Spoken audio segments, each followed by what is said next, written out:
Muy buenos días, son las 9 en punto de la mañana de este lunes 23 de junio del año 2025.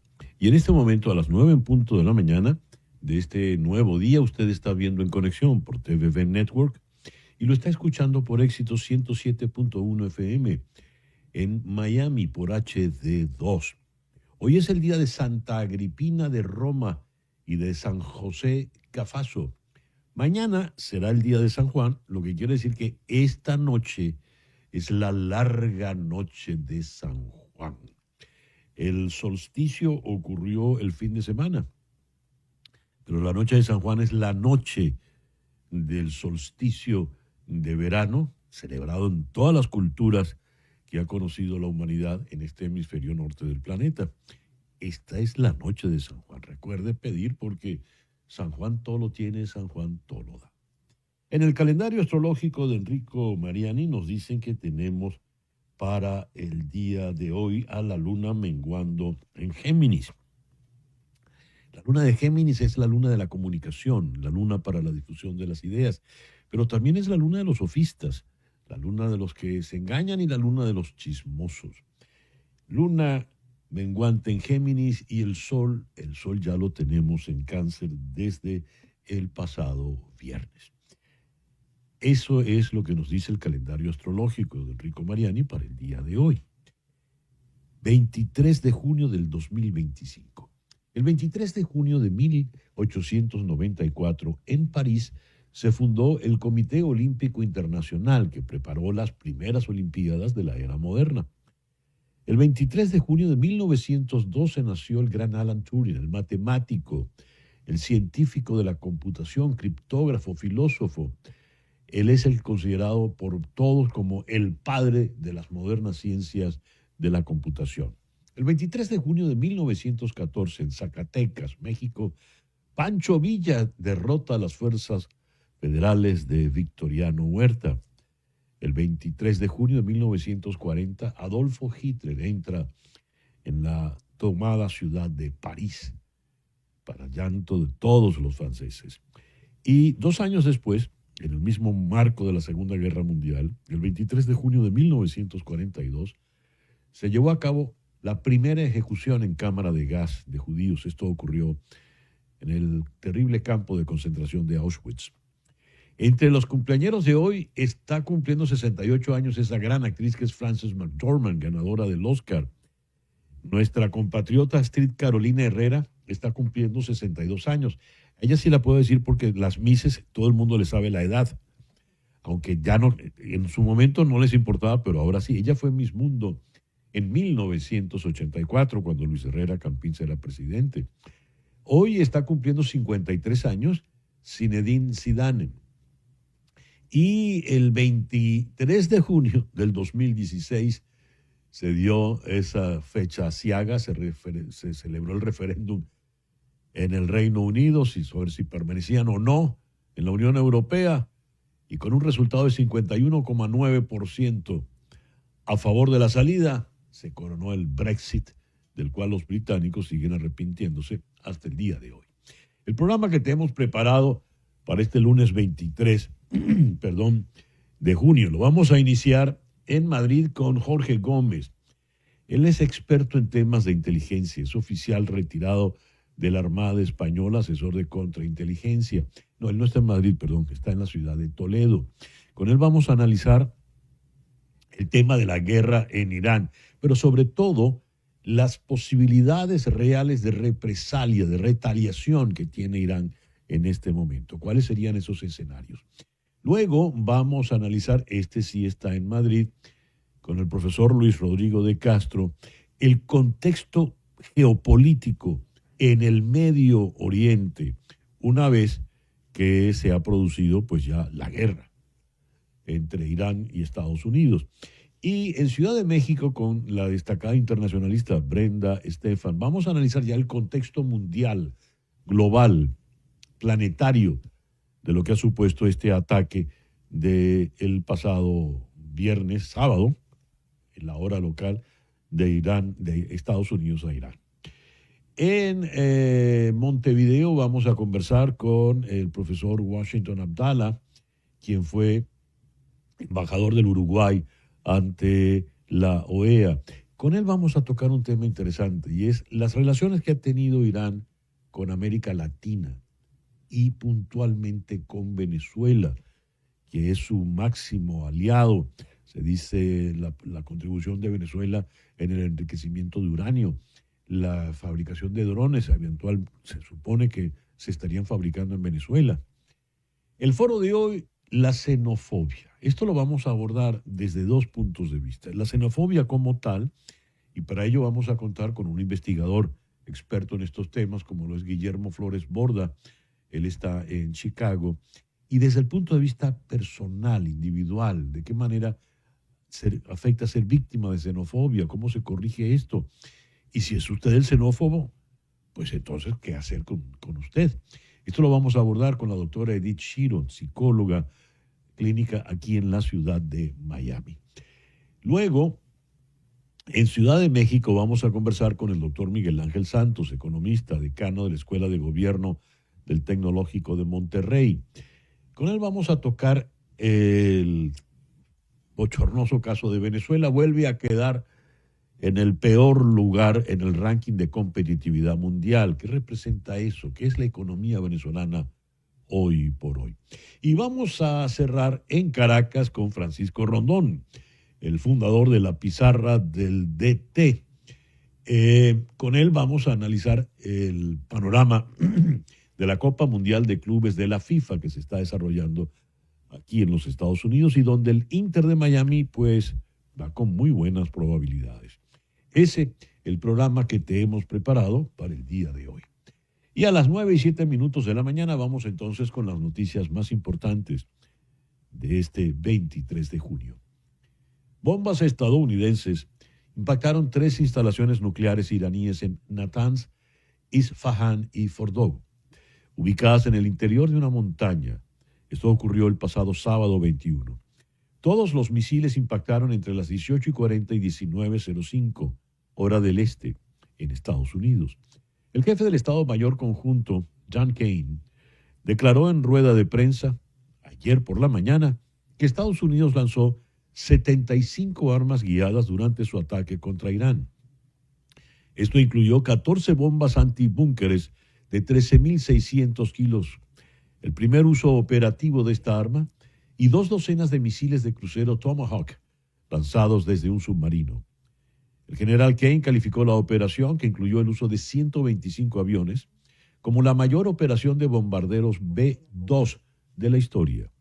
El secretario de Defensa, Pete Hegseth, declaró que ahora era el momento de la paz y que Estados Unidos no quería un cambio de régimen, mientras que el vicepresidente J.D. Vance afirmó que Estados Unidos estaba en guerra con el programa nuclear de Irán y no con el pueblo iraní. Durante una aparición en el programa Sunday Morning Futures de Fox News, el secretario de Estado Marco Rubio advirtió que los ataques degradaron la capacidad nuclear de Irán, pero advirtió, cito, si Irán se compromete a convertirse en una potencia nuclear, creo que pone en riesgo al régimen. De verdad creo que sería el fin del régimen si intentan hacerlo. Fin de la cita. Además señaló que son los últimos ataques, no son la única razón por la que la capacidad nuclear de Irán se ve afectada, no por estos últimos ataques solamente. Y en una entrevista en Meet the Press en NBC News ayer, el vicepresidente J.D. Vance declaró que Estados Unidos no tiene ningún interés en desplegar tropas sobre el terreno en Irán, pero no descartó la posibilidad por completo. Le pregunta, señor vicepresidente, ¿puede descartar que involucrarse en este conflicto no conduzca eventualmente a la presencia de tropas estadounidenses sobre el terreno? Así preguntó Kristen Walker. Y Vance respondió, bueno, el presidente ha sido muy claro, Kristen. No tenemos ningún interés en un conflicto prolongado, no tenemos ningún interés en desplegar tropas sobre el terreno. Fin de la cita. El presidente Donald Trump planteó ayer la posibilidad de un cambio de régimen en Irán en una publicación en su cuenta Truth Social. Cito, No es políticamente correcto usar el término cambio de régimen, pero si el actual régimen iraní no puede hacer que Irán vuelva a ser grande, ¿por qué no habría un cambio de régimen? MIGA, Make Iran Great Again. Así lo escribió el presidente Trump. Esta es la primera vez que Trump plantea la posibilidad de un cambio de régimen en Irán desde que Israel lanzó su guerra hace 10 días y Estados Unidos se unió a ella con ataques aéreos contra las instalaciones nucleares iraníes el pasado sábado. Ayer domingo se dio la respuesta del gobierno iraní. Cito: los sucesos de esta mañana son indignantes y tendrán consecuencias duraderas. Todos los miembros de la Organización de Naciones Unidas deben estar alarmados por este comportamiento extremadamente peligroso, ilegal y criminal. Así lo escribió el ministro de Asuntos Exteriores iraní, Seyed Abbas Araghchi, en la red social X. La televisión iraní informó que el Parlamento iraní había aprobado una medida para cerrar el estrecho de Hormuz, la ruta marítima clave que podría tener graves consecuencias para la economía mundial y de los Estados Unidos. El estrecho se encuentra entre Irán y Omán. La decisión final sobre el cierre de la ruta, según el informe de la televisión iraní, recaería en el Consejo Supremo de Seguridad Nacional de Irán. El enviado iraní ante Naciones Unidas condenó los actos de agresión de Estados Unidos e Israel contra su país. Le cito: el momento, la naturaleza y la escalada de la respuesta proporcionada de Irán serán decididos por sus Fuerzas Armadas. Así lo dijo el embajador Amir Said Iravani en la reunión del Consejo de Seguridad celebrado ayer domingo en Nueva York. Vuelvo a la cita: una vez más, el criminal de guerra internacionalmente buscado, el primer ministro israelí Benjamin Netanyahu, logró secuestrar la política exterior estadounidense, arrastrando a Estados Unidos a otra guerra costosa e infundada. Fin de la cita. Y acusó luego a Estados Unidos de optar, cito, una vez más imprudentemente, por sacrificar su propia seguridad simplemente para proteger a Netanyahu. Reiteró además el embajador iraní el derecho legítimo de Teherán a defenderse de la agresión. Irán también desestimó la oferta diplomática sobre las negociaciones nucleares, calificándola de, cito, política para engañar a la comunidad internacional. Por su parte, Dorothy Shea, la principal diplomática de Estados Unidos en Naciones Unidas, defendió los ataques militares contra Irán en el mismo encuentro y dijo: por fin ha llegado el momento de que Estados Unidos, en defensa de su aliado y de nuestros propios ciudadanos e intereses, actúe con decisión. Durante 40 años, el gobierno iraní ha pedido la muerte de Estados Unidos y de Israel y ha representado una amenaza constante para la paz y la seguridad de sus vecinos, de Estados Unidos y del mundo entero. Cita textual para la embajadora interina Dorothy Shea. Ella advirtió también que, cito, Irán no debe intensificar la situación. Para cumplir su misión fundamental de mantener la paz y la seguridad internacionales, este Consejo debe instar al régimen iraní a que ponga fin a sus 47 años de esfuerzos por erradicar al Estado de Israel, a que cese su búsqueda de armas nucleares, a que deje de atacar a ciudadanos e intereses estadounidenses y a que negocie la paz de buena fe para la prosperidad y la seguridad del pueblo iraní y de todos los demás estados de la región. Fin de la cita. El senador Mark Kelly, demócrata por Arizona, capitán retirado de la Armada de Estados Unidos, advirtió sobre el mayor riesgo que enfrentan las tropas estadounidenses en el extranjero, así como los ciudadanos estadounidenses en su propio territorio. Esto tras el ataque a instalaciones nucleares iraníes. Le cito: sin duda, los 40,000 soldados en al menos 6 países del Medio Oriente, tenemos numerosas bases en esa región, ahora corren un mayor riesgo. Eso lo dijo Kelly en entrevista en Meet the Press de NBC News. Creo, continúa, que la gente aquí también corre un mayor riesgo. Podríamos presenciar ataques terroristas aquí. Los iraníes aún cuentan con muchos aliados, podrían atacarnos.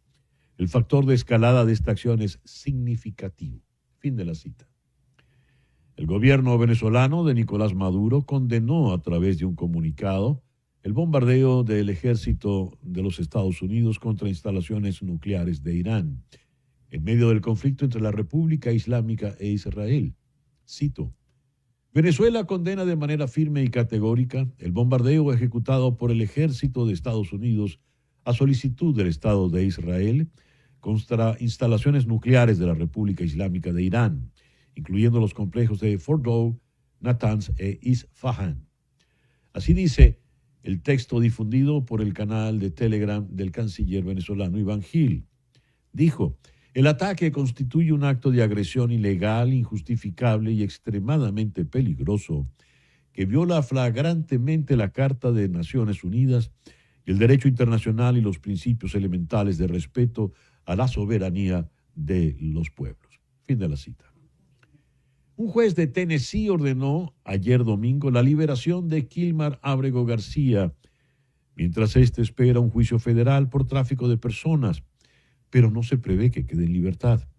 La Fiscalía declaró en su audiencia de detención del 13 de junio que el Servicio de Inmigración y Control de Aduanas de Estados Unidos, ICE, lo detendría si fuera liberado por los cargos penales y podría ser deportado antes de tener la oportunidad de comparecer ante un juez. Y a las 9:16 de la mañana vamos entonces con nuestro editorial del día de hoy. El mundo galopa hacia un abismo oscuro, espoliado por tenebrosos liderazgos que no dudan en recurrir a la fuerza para afirmar sus intereses. Así escribe Andrea Rizzi en El País. Rizzi es un analista experto en los temas del Medio Oriente. Dice: el atlas geopolítico ya contaba con un Putin y un Netanyahu desatados. Ahora, quienes creyeron en las promesas trumpistas según las cuales el presidente del América Primero buscaría terminar guerras en vez de empezarlas, no tienen más remedio que sumar a Trump a la lista de líderes que proyectan sin contemplaciones el poder con la violencia. El ataque de Estados Unidos abre paso a riesgos de gran envergadura. La esperanza de Trump es que un régimen iraní debilitado por la clara demostración de inferioridad militar, evidente ya en los choques con Israel el año pasado, opte por la rendición incondicional que busca la Casa Blanca y que el asunto se zanje así. Este escenario, dice Rizzi, es altamente improbable. Más probable es que Irán busque represalias. Y en el tema de las represalias, de la eventual retaliación, es donde empiezan a centrarse en este momento los análisis y las angustias. Porque como leíamos de lo declarado por el senador Kelly, capitán de la Armada, las capacidades de retaliación de Irán son muchas. Pongamos que en efecto su arsenal nuclear ha quedado francamente debilitado. Pero ¿y sus posibilidades terroristas en la región y más allá de la región? El capitán Kelly, el senador Kelly, lo advirtió. El riesgo está incluso en el territorio de los Estados Unidos. Porque un terrorista es un individuo como una bacteria. Uno solo puede hacer muchísimo daño y solo se les detecta por lo general después de que actúan. Dios quiera que esto logre contenerse. La otra apuesta es a que caiga el régimen teocrático de los ayatolá en Irán. Pero ante esto tenemos una postura que no está perfectamente definida dentro de la administración Trump. Ya vimos al secretario Marco Rubio decir que no había intención de cambio de régimen. Pero ya vimos al presidente Trump diciendo que no estaría nada mal un cambio de régimen para ir a un MIGA, Make Iran Great Again. Y por otra parte, está una circunstancia política que hay que observar en Estados Unidos, que es la circunstancia doméstica. Los MAGA, el núcleo fuerte que siempre apoyó al presidente, desde antes incluso de la campaña electoral, una de sus grandes banderas era el carácter pacifista del presidente Trump versus el carácter belicista del presidente Biden. Mientras el presidente Biden tenía a los estadounidenses peleando en varios frentes en el exterior, el presidente Trump los recogería y no abriría ninguna guerra en el exterior. Su objetivo era aislacionista, America First. Pues bien, el ataque sobre el territorio iraní cambia de manera radical esto, lo pulveriza. Y eso evidentemente trae consecuencias políticas puertas adentro de los sectores republicanos y más aún de los sectores MAGA frente a la Casa Blanca. Una caricatura nos muestra a un presidente Trump iracundo que ha roto el acuerdo de Irán que se había firmado en el año 2018, el acuerdo mediante el cual se controlaba la producción nuclear de Irán. Y le pregunta a un personaje desconcertado a ese iracundo presidente, ¿qué pasó con este acuerdo? Y la respuesta es que tenía la firma de Obama. En el año 2018, el presidente retiró el acuerdo que había logrado el presidente Obama, que prevenía a Irán del uso de armas nucleares, en el año 2018. Pues bien, el presidente Trump intentó luego volver sobre ese arreglo cuando ya todo parecía haberse ido de las manos. Ahora pues eso ya es historia pasada y es muy, muy difícil recoger el agua derramada. Estamos en una situación muy, muy delicada. Vuelvo al texto de Andrea Ricci. El mundo galopa hacia un abismo oscuro y galopa a todo trote.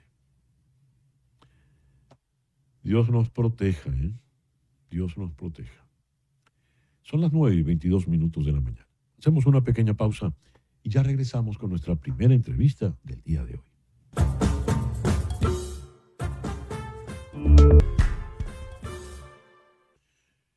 Son las 9:25 de la mañana, hora del este aquí en los Estados Unidos. Como destacamos en nuestro comentario editorial, en este momento la principal angustia o preocupación está en la capacidad retaliativa que puede tener Irán luego del ataque del bombardeo del fin de semana por parte de Estados Unidos. Vamos a abordar esto con Jorge Gómez. El señor Gómez es oficial de la Armada en la Reserva de la Armada Española, fue miembro del Servicio de Inteligencia Español y es asesor de contrainteligencia. Es un experto militar en estos asuntos. Vamos entonces a la bella ciudad de Toledo. Jorge, muy buenos días, muy buenas tardes allá donde usted se encuentra. Gracias por atendernos. Buenos días para ustedes, buenas tardes para nosotros y gracias por contar conmigo y encantado de estar con todos ustedes. A ver, la primera pregunta. ¿Cómo ha quedado realmente Irán? ¿Cuál ha sido el verdadero daño, si se puede saber a estas alturas, de esas instalaciones donde se entiende estaban enriqueciendo el uranio, donde en las instalaciones nucleares? ¿Cuál es el verdadero daño que sepamos en este momento? Bueno, yo creo que como en todos los conflictos observamos una serie de acciones que son las acciones bélicas por un lado y otras que son el discurso, la narrativa y la desinformación que es mucha en este caso, ¿no? La verdad es que a estas alturas no sabemos a ciencia cierta cuál ha sido el daño en las instalaciones de Fordo. Parece que mucho, puesto que hay fotografías aéreas en las que se observan 6 orificios de hasta 6 proyectiles que han penetrado, pero después observamos informaciones o podemos leer informaciones de todo tipo, que el uranio enriquecido que estaba en esta instalación se había trasladado días antes, que no han sido capaces de penetrar hasta las instalaciones. La realidad es que esto dentro de la operación global, hoy mismo hace una hora escasa, o unas horas, Israel ha vuelto a atacar esas instalaciones y otras más de Teherán y de Irán, perdón, y ha atacado con mucha dureza la capital, Teherán. Es decir, yo creo que seguimos en una operación abierta en la que el daño que ha causado Israel, no Estados Unidos, porque Estados Unidos, pues, bueno, Trump hace como siempre una retórica confusa, se apunta a los tantos de los demás, si me permiten la expresión, y yo creo que el que ha causado un daño terrible a Irán ha sido Israel, diezmando sus capacidades militares. Pero a pesar de eso, observamos que tienen todavía capacidad para lanzar misiles diariamente sobre Israel. Algo que, bueno, no sé cuánto tiempo puede durar debido al castigo militar que están sufriendo, ¿no? Y en el caso, habida cuenta de las amenazas y de la circunstancia terrorista que pueda llevarse adelante por parte del gobierno iraní, ¿qué temer? Porque aquí en Estados Unidos, lo han dicho senadores y expertos en la materia, temen que puedan venir retaliaciones de carácter terrorista. ¿Cómo lo ve, Jorge? Bueno, es evidente que una de las posibilidades que tiene Irán de respuesta es el terrorismo. Y eso ya no solo afecta a Estados Unidos y a Israel, sino que afecta a todo el mundo occidental, puesto que tienen capacidades y tienen diásporas en prácticamente todos los países del mundo, ¿no? Yo lo afirmé ya hace unos días que ese era uno de los principales riesgos que teníamos que asumir. Yo creo que esta operación es difícil creer que se trate solo de una operación militar, puesto que se han preocupado Israel quirúrgicamente de eliminar parte de la jerarquía política, la jerarquía religiosa, que bueno, es lo mismo del régimen de los ayatolás, parte de los científicos del programa nuclear, su cúpula militar, su cúpula. Han eliminado todo para que caiga el régimen. Y yo creo que ese es el objetivo final. Una caída del régimen para Estados Unidos significaría, si nosotros, por poner un ejemplo, si se atacan las instalaciones del sistema nuclear iraní y se destruyen, pero sigue el régimen de los ayatolás, lo que hemos hecho ha sido paralizar el asunto durante unos años.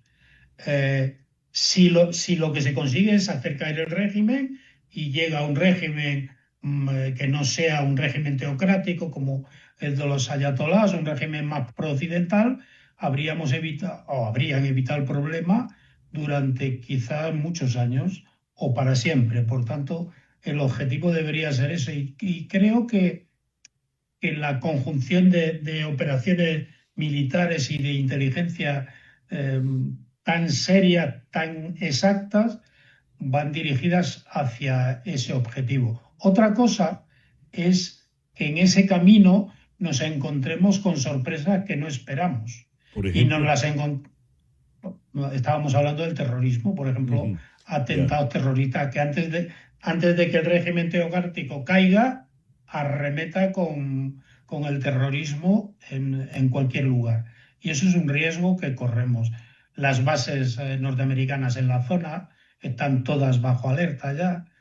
Es decir, lo que está claro es que yo le escuchaba a usted antes en su intervención y, y me gustaba mucho cómo lo planteaba. Lo que está claro es que un señor que decía que él se iba a caracterizar por terminar las guerras, pues lo que se caracteriza es por continuarla y por meternos en otras. Ujú. Y ahora mismo tenemos una zona mucho más desestabilizada que antes y mucho más peligrosa que antes. Me gustó la frase final que nos acercamos al precipicio cabalgando y con prisa, además. Así es. Vamos a todo galope, lamentablemente.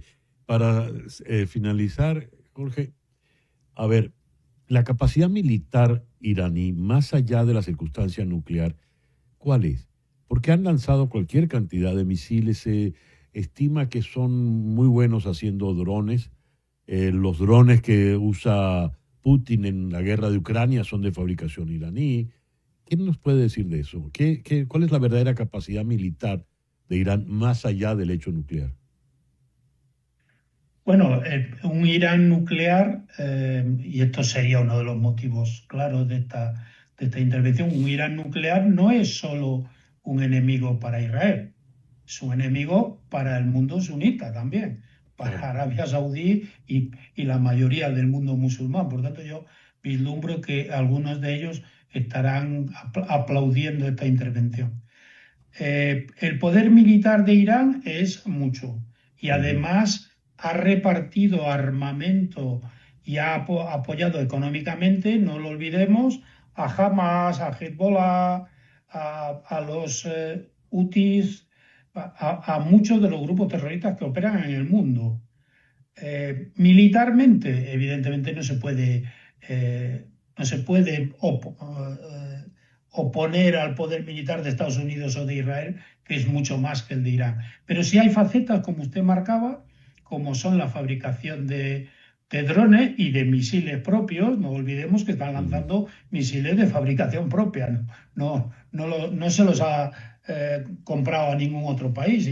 Y no olvidemos que Rusia, como usted bien decía, se ha surtido de los famosos drones iraníes. Por tanto, tiene una capacidad de producción de armamento muy importante. Y prueba de ello es que después de los terroríficos ataques de Israel, siguen lanzando misiles sobre territorio israelí. Es decir, siguen manteniendo la capacidad de poder atacarles. Yo creo que, como en todo, vamos con unas previsiones iniciales, tal y como fue Putin a Ucrania, y nos encontramos con sorpresas que se van descubriendo a medida que andamos el camino, ¿no? Yeah. Y en ese terreno estamos ahora, creo. Jorge, muchísimas gracias por habernos atendido en la mañana de hoy. Muy, muy amable.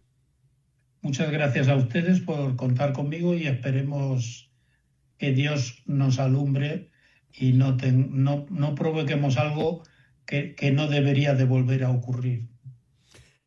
Dios lo oiga.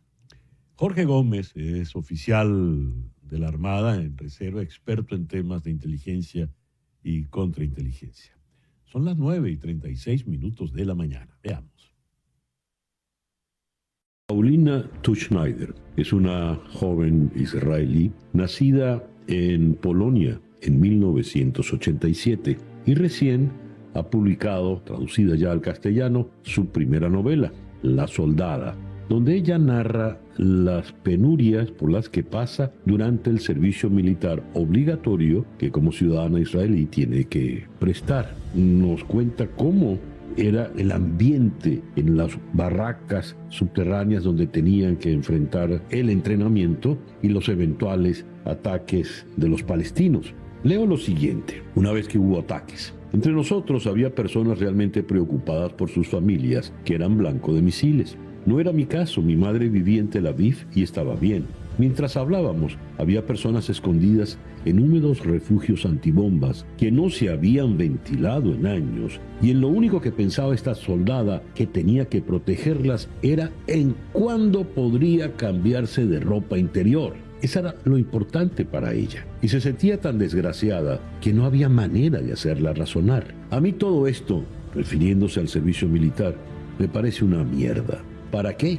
¿Solo para que se siga repitiendo la vieja historia de siempre? ¿Y qué tengo que ver yo? ¿Qué pasará conmigo? ¿Explotaré en pedazos aquí, en el culo del mundo? ¿Qué les importa si para ellos no soy nadie?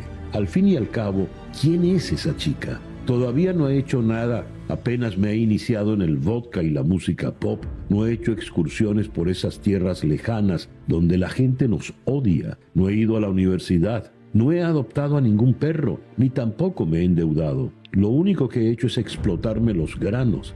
Es demasiado pronto para que me maten. Así, con ese desenfado, va esta novela, esta ópera prima, como decía, de Paulina Tuchschneider, israelí, nacida en Polonia en 1987. Son las 9:38 de la mañana.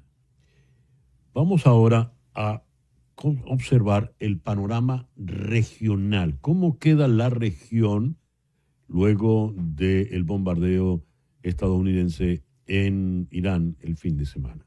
Para abordarlo, vamos ahora a la ciudad de Madrid, donde está el profesor Luis Rodrigo de Castro de la Universidad CEU San Pablo. Luis, muy buenos días, muy buenas tardes allá al otro lado del océano. Gracias por atendernos. Vosotros, muy buen día y muy buenas tardes. Luis, ¿cómo ha quedado la región? ¿En qué circunstancias se encuentra la región del Medio Oriente o del Oriente Medio, como le dicen allá en España, luego de los bombardeos del fin de semana? Pues en primer lugar ha quedado una situación mucho peor de la que estaba, mucho más precaria, mucho más incendiaria, porque ya no solo tenemos ese conflicto clásico entre Israel y Palestina, Palestina e Israel, sino que esto se va extendiendo. Ya no es solo Líbano, ya no es solo Siria, ahora también tenemos a Israel e Irán en la ecuación, y aquí tenemos también esa intervención de Estados Unidos, que bueno, podría ser también porque Israel no ha sido capaz de acabar con los objetivos nucleares en Irán y ha tenido que recurrir pues, al hermano mayor, a Estados Unidos para ello, ¿no? Pero yo veo con preocupación esto porque cada vez más vemos que Oriente Medio, el Medio Oriente, esa región ya de por sí conflictiva, pues se está todavía inflamando mucho más de lo que ya estaba. A ver, ha habido declaraciones un tanto contradictorias aquí en Estados Unidos, en el alto gobierno, con relación a el objetivo ulterior, salir o no salir del régimen teocrático de los ayatolás. ¿Cuán factible es la caída del régimen de los ayatolás? Bueno, yo creo que es algo que va muy disociado del programa nuclear, ¿no? Evidentemente las acciones que se han llevado a cabo es para contrarrestar el efecto de enriquecimiento de uranio. Es verdad que es uno de los grandes hitos, ¿no?, de la industria iraní, pero evidentemente de pasada no se nos tiene que olvidar esa asociación que mencionaban aquí antes los que me han precedido, esa asociación de Irán con Rusia, en un contexto de guerra todavía con Ucrania, de caída del régimen sirio. Bueno, yo no sé hasta qué punto va ligada a la caída del régimen de los ayatolás, puesto que está muy implantado, no solo está el líder supremo, sino que también hay una serie de cuerpos intermedios que aseguran que ese régimen sigue siendo viable, por lo menos de cara al interior del país, aunque la contestación y las protestas, sobre todo de la población femenina, pues suelen ser bastante frecuentes en determinados momentos. Y si en efecto ocurriese que es descabezado el régimen teocrático, ¿qué podría sucederle? ¿Cuáles son las diversas posibilidades políticas en este momento en el Irán actual? Bueno, por un lado tenemos que el heredero del que fue el Shah de Persia, el último monarca del reino de lo que hoy es Irán, del reino de Persia, está ya tanteando un poco el problema, el terreno, perdón, se está poniendo un poco en la palestra, y podría ser que Irán, bueno, retomara ese paréntesis que se abre con la revolución islámica y, bueno, volviera a ser un sistema monárquico. Habría que ver también con qué corte, pero también podemos tener el extremo contrario, un sistema todavía más radicalizado, igual que hemos visto en el caso de Afganistán, que la intervención estadounidense después del 11S tenía la intención de generar un sistema mucho más pro-occidental de lo que era el sistema de los talibán, y ahora pues tenemos ese efecto contrario. No hay nada seguro, la caída del régimen de los ayatolás puede llevar a Irán a posiciones mucho más moderadas, mucho más laicas, como las que había en la época del Shah, o precisamente a todo lo contrario. Ese es el gran peligro. ¿Y cómo queda en el mundo musulmán de la región Irán en este momento, habida cuenta de la rivalidad, de las fracturas hondas entre chiitas y suníes? Tenemos por un lado que Estados Unidos está sabiendo hacer muy buena pinza, en cierto sentido, con los países suníes, ¿no? Tenemos el caso de Marruecos, Tenemos el caso de Jordania, de Arabia Saudí, aunque tiene una visión mucho más radical, que es la wahhabí, pero Irán no tiene aliados precisamente porque también es una rama, el chiismo es muy minoritaria si la comparamos con el número de musulmanes que siguen la versión suní, ¿no? O la rama suní. Irán en ese sentido es una potencia regional considerable que lucha con Arabia Saudí precisamente para alcanzar esa primacía, pero que tiene una zona estratégica que puede causar bastante daño, sobre todo a Occidente, que es el estrecho de Hormuz. Si Irán decide que ha llegado el momento de cerrar ese estrecho, bueno, pues por mucha contraprestación que nos ofrezca, por ejemplo, Arabia Saudí en cuanto a la producción de petróleo, pues evidentemente esto nos va a impactar. Pero aparte de eso, también tenemos que tener en cuenta esa lucha por el liderazgo geográfico en el que Arabia Saudí pues ahora cuenta con más respaldo todavía que Irán para alcanzar esa primacía, aunque la visión sea casi más dura, más conservadora que la iraní. Por lo que nos dice Luis Rodrigo, está muy, muy debilitado Irán, no solo militarmente, sino políticamente también. ¿Con quién cuenta en la región? ¿Con nadie? Bueno, tiene algunos socios que siguen sobre todo esa rama del chiismo, pero caída Siria, que es un poco también esa otra pata que tenemos en la región. A día de hoy Irán no es que esté solo, pero sí que es verdad que en cuanto a amigos, podemos decir que no es algo que pueda encontrarse en la intensidad que solía ser en otras épocas, ¿no? Y yo creo que sobre todo esto estamos intentando que caiga el régimen de los ayatolás, por lo menos es lo que aparentemente se nos aparece en el horizonte, pero yo creo que sería un error creer que caído el régimen de los ayatolás, Irán va a virar precisamente en ese sentido de mayor comunión con Estados Unidos, aunque evidentemente la sorpresa puede saltar y, como decía, girar en el otro sentido, ¿no? Pero ya digo, Irán está cada vez más aislado, aunque el ataque de Estados Unidos pues podría abrir la puerta a cierta, no connivencia, pero sí escepticismo respecto a un posible rol de Estados Unidos en esa región. Una última pregunta. ¿Por qué cuando hablamos de la región no incluimos en la ecuación a Turquía? ¿Por qué Erdogan está como silente en todo esto? Bueno, porque sobre el papel Turquía no es un país de Oriente Medio, es un país que realmente geográficamente se sitúa más en Asia que en Europa, tiene una pequeña porción en Europa, pero si atendemos a los criterios geopolíticos, Turquía es algo diferente.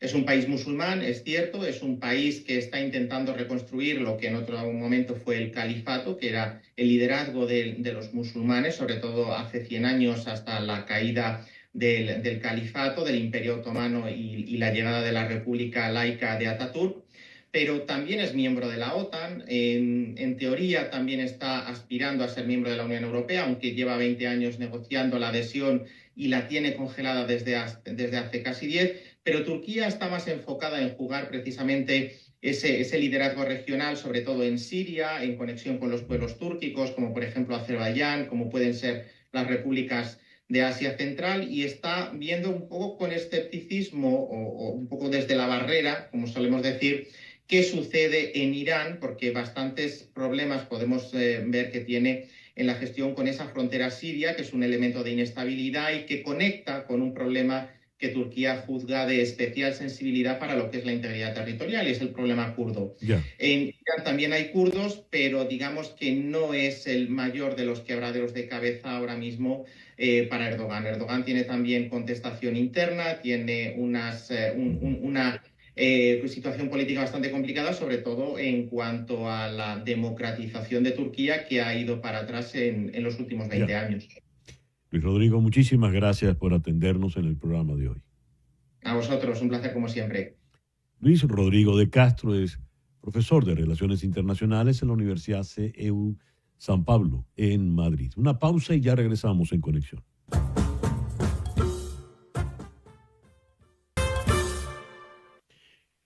Son las 9:51 de la mañana, hora del este aquí en Estados Unidos.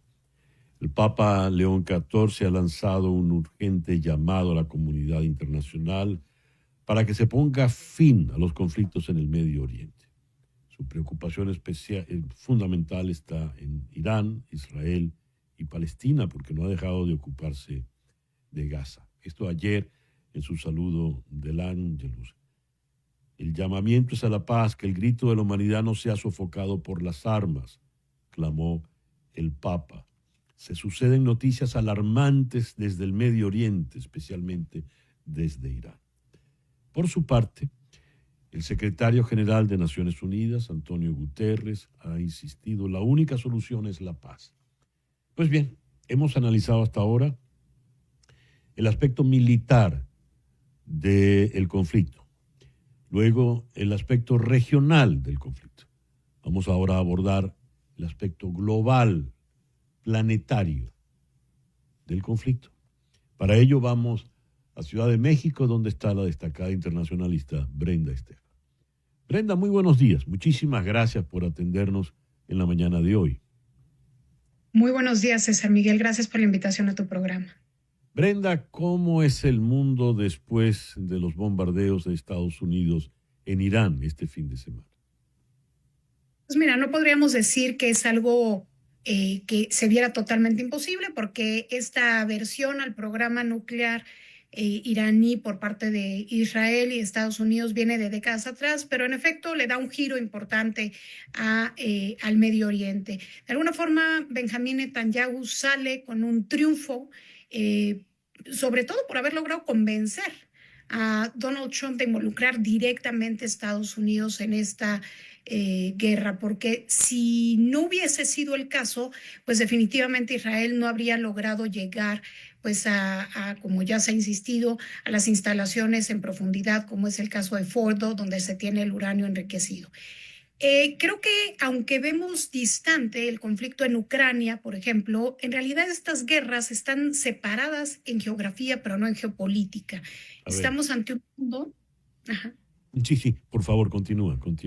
Estamos ante un mundo que en los años recientes, si bien al principio de este siglo, la primera década sobre todo, había sido relativamente tranquilo en términos de conflictos armados activos a nivel global, pues en los últimos años se ha disparado este número y estamos ante el número de conflictos armados activos más grande que ha habido a nivel internacional desde el fin de la Segunda Guerra Mundial, y una violación sistemática del derecho internacional por diversos actores.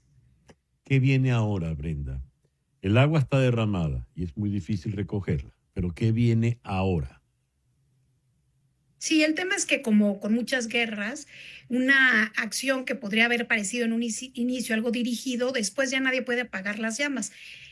Lo importante hoy es saber cuál es la reacción de Irán. Hay quienes apuestan a que Irán desescale o no tome acciones retaliatorias. Yo veo eso altamente complicado. Yo le daría un 80%, 90% incluso de posibilidades a que Irán tome un ataque retaliatorio y que esto pues incremente aún la tensión en la región, aún si eso implica pues poner a Irán en una posición aún más débil, porque al llevar a cabo Teherán ataques contra bases estadounidenses en la región, por ejemplo, o ciberataques de la mano de Rusia, o poder despertar células dormidas en Occidente, en fin, algunas de las opciones que se han barajado, incluida la de, en efecto, cerrar el estrecho de Hormuz, como ya aprobó el Parlamento iraní, pues en todas estas lo que se vendría sería una respuesta aún más fuerte por parte de Estados Unidos e Israel. En todo caso, lo que está claro es que el derecho internacional pues ya no es lo que está guiando. Antes, desde luego, no siempre se aplicó perfectamente, pero al menos los países buscaban adecuarse un poco al derecho internacional. Hoy lo que parece estar siendo la orden del día es la ley de la fuerza, y eso pues tiene enormes retos para la humanidad, porque eso traerá inevitablemente más guerras y más puntos de conflicto alrededor del planeta. Precisamente por eso no de gratis comencé esta conversación contigo, Brenda, citando al Papa y citando a Antonio Guterres. El Papa en tanto líder espiritual de una buena millonada de habitantes del planeta, y el señor Guterres en tanto secretario general de Naciones Unidas. Esta última ha quedado francamente debilitada y se convoca al Consejo de Seguridad. ¿Qué puede hacer el Consejo de Seguridad? Es que Naciones Unidas es la suma de los países que la conforman y es tan fuerte como la voluntad de estos países de que funcione. Y en virtud de que justamente son estos los Estados miembros los que están haciendo violaciones sistemáticas al derecho internacional en distintas latitudes, pues realmente el Consejo de Seguridad de Naciones Unidas, cuyo objetivo de ser era mantener la paz y la seguridad en el mundo después de la Segunda Guerra Mundial, el siglo pasado, pues realmente hoy está totalmente rebasado por la realidad. Las agencias de Naciones Unidas, es decir, la UNESCO, el Programa de Naciones Unidas para el Desarrollo, esas siguen teniendo pues un impacto importante, sobre todo en países de renta baja y media. Pero el Consejo de Seguridad de Naciones Unidas está totalmente inoperante. Además, partamos de la base que siempre ha sido absurdo que haya 5 países que porque fueron los ganadores de la Segunda Guerra Mundial pusieron las normas y se auto-otorgaron el derecho de veto, que ha sido siempre un freno para que el órgano principal, la principal mesa de Naciones Unidas, realmente pues sea plural y tenga efectos importantes a nivel nacional. Dijiste algo muy interesante, Brenda. Hay distancias geográficas, más no geopolíticas. Resulta que la guerra en Ucrania continúa con toda su crudeza. Los bombardeos rusos continúan sin detenerse y el conflicto en Gaza continúa también. ¿Qué sería lo ideal para tener un mundo en paz lo más pronto posible? ¿Qué tendría que ocurrir? Bueno, es que si nos apegamos a qué está en cada conflicto y no a la norma, al derecho internacional, los principios del derecho internacional, pues siempre vamos a tener opiniones a modo según el bando que apoyemos. Entonces creo que después de las experiencias pues de siglos pasados, pero en particular de la Primera y la Segunda Guerra Mundial, cuando el mundo dijo esto no se va a repetir y justamente se construyó una gobernanza global que buscaba llevar a las partes a la mesa para que hubiese un diálogo antes de un ataque, pues se debiera privilegiar el derecho internacional y el diálogo. Pareciera que parte del argumento para bombardear Irán es que con Irán el diálogo no sirve, ¿no? Ese es parte. Pero en realidad, pues cuando se firmó el acuerdo nuclear en Estados Unidos, algunas potencias europeas en 2015, pues sí vimos un freno al programa entre el 2015 y el 2018 hasta que Trump decidió unilateralmente sacar a Estados Unidos de ese programa nuclear. Eventualmente se tiene que regresar a la negociación porque hoy, aún con los ataques de Estados Unidos, pues no se puede garantizar que un Irán, una vez que salga de este coyuntura en la que está evidentemente profundamente debilitado, pero que en unos años adelante no busque, incluso con más ahínco, conseguir el arma nuclear. Así es que inevitablemente debiera tratar de llegarse a la mesa para poner las normas de la contención del programa nuclear iraní, más allá del tema de la fuerza. La fuerza es un medio, pero no puede ser un fin. Brenda, ya como última pregunta, porque está muy, muy complejo todo esto. Irán dice, voy a cerrar el estrecho de Hormuz. Ahora, si lo cierra, al principal perjudicado, la principal víctima no va a ser Estados Unidos ni Europa, va a ser China. ¿Cómo queda China en toda esta ecuación, Brenda? Así es. Si se cierra el estrecho de Hormuz, pues se afecta en general al mundo porque el 20% del petróleo a nivel global pasa por esta arteria marítima, pero se detendría toda la exportación de Irán, de petróleo iraní, y de ese petróleo, que representa el 3.3% del petróleo a nivel global, el 90% va a China. Entonces, tendría, desde luego, un impacto en el país asiático. De ahí que China, pues está, me parece, sí siendo un aliado diplomático de Irán, pero muy tímido, no lo vemos involucrarse en términos estratégicos, más bien está llamando a la desescalada y aprovechando el momento para volver a criticar a Estados Unidos como el factor de inestabilidad a nivel global y presentarse como el líder de un orden mundial alternativo. Un discurso que ha calado bien en el sur global, que lleva pues, años enarbolando Pekín, y que pareciera que en este tipo de eventos pues se favorece esa narrativa a China, que habla de un doble rasero por parte de Occidente, y una Rusia pues que también ha sido muy tímida en el apoyo a Irán. Hoy vemos al ministro de Exteriores iraní que está de visita en Moscú, pues tratando seguramente de tener acuerdos en torno al momento difícil que vive Irán, pero a pesar de que Irán apoyó a Rusia con drones al inicio de la guerra en Ucrania, pues Rusia hoy, más allá de la declaración del vicepresidente del Consejo de Seguridad, Dmitry Medvedev, que dice que hay países dispuestos a darle el arma nuclear a Irán, pero que no está todavía esta declaración respaldada por el Kremlin como tal, pues realmente no hemos visto un apoyo estratégico por parte ni de Moscú ni de Pekín, y me parece que no lo vamos a ver, es poco probable. Brenda, muchísimas gracias por atendernos en la mañana de hoy. Gracias a ti, César Miguel, por la invitación. Siempre un gusto estar en tu programa. Brenda Estefan, desde Ciudad de México. Son las 10:01 de la mañana. Palíndromo, ese es un palíndromo perfecto. Leo en El País de Madrid. España aspira a ganar el premio Jóvenes Inventores con un dispositivo que detecta bacterias en los alimentos y evita su desperdicio. Pilar Granado, Pablo Sosa y Luis Chimeno jamás imaginaron que un filete olvidado en la nevera de su apartamento de estudiantes en Elche uniría sus vidas. Era seguro comerlo, era mejor tirarlo.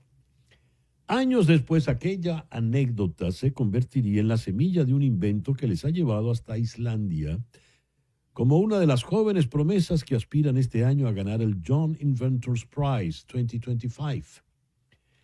El premio para los jóvenes inventores, un reconocimiento otorgado por la Oficina Europea de Patentes para innovadores menores de 30 años.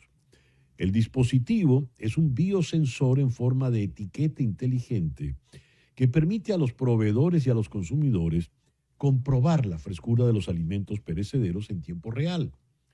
La tecnología que hemos diseñado utiliza indicadores inteligentes, moléculas dentro de la etiqueta. A medida que las bacterias se multiplican, generan compuestos que interactúan con el indicador de la etiqueta, provocando un cambio gradual de color de blanco a negro. Eso dice Pilar Granado. El equipo de Osilum describe la etiqueta como un escudo de varios enemigos invisibles. Esa transición de color reacciona ante la salmonela, la E. coli o la listeria, entre otras bacterias, y también sirve para alimentos envasados una vez que son abiertos. La fecha de caducidad es una referencia mientras el envase sigue en las mismas condiciones.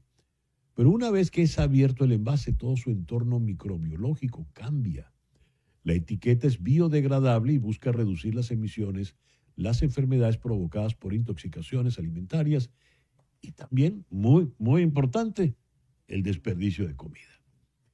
10:04 de la mañana. Hemos abordado entonces el poderío militar de Irán, cómo queda luego de los bombardeos del fin de semana, y cómo queda la situación geopolítica en la región, cómo queda en el mundo y América Latina. ¿Cómo son las relaciones de América Latina con Irán? Porque en medio de todo hay un país que está muy vinculado a Irán y es Venezuela. Vamos a la ciudad de Montevideo, donde está Washington Abdala, profesor de Ciencias Políticas, quien fuera el embajador muy destacado del Uruguay en la Organización de Estados Americanos en Washington. Washington, muy buenos días, muchísimas gracias por atendernos en el programa de hoy. Un placer, Rondón, siempre un placer. Washington, ¿qué intereses tiene Irán, el régimen de los ayatolás? ¿Qué intereses y qué relaciones importantes tiene en la América Latina? Hace tiempo que Irán viene de alguna forma teniendo presencia en distintos perfiles y con distintos países. En el caso de Venezuela es evidente que cuando uno hace el análisis histórico, secuencial de los últimos 15, 20 años, La aproximación es cada vez más intensa y va desde el extinto Hugo Chávez hasta el actual Maduro, que usted encontrará momentos de distinta convergencia. Convergencia en lo económico, convergencia en cooperación a nivel de combustibles, de energías. No nos olvidemos que increíblemente la Venezuela petrolera ha tenido que pedir colaboración a el petrolero iraní, o sea, a Irán con su petróleo.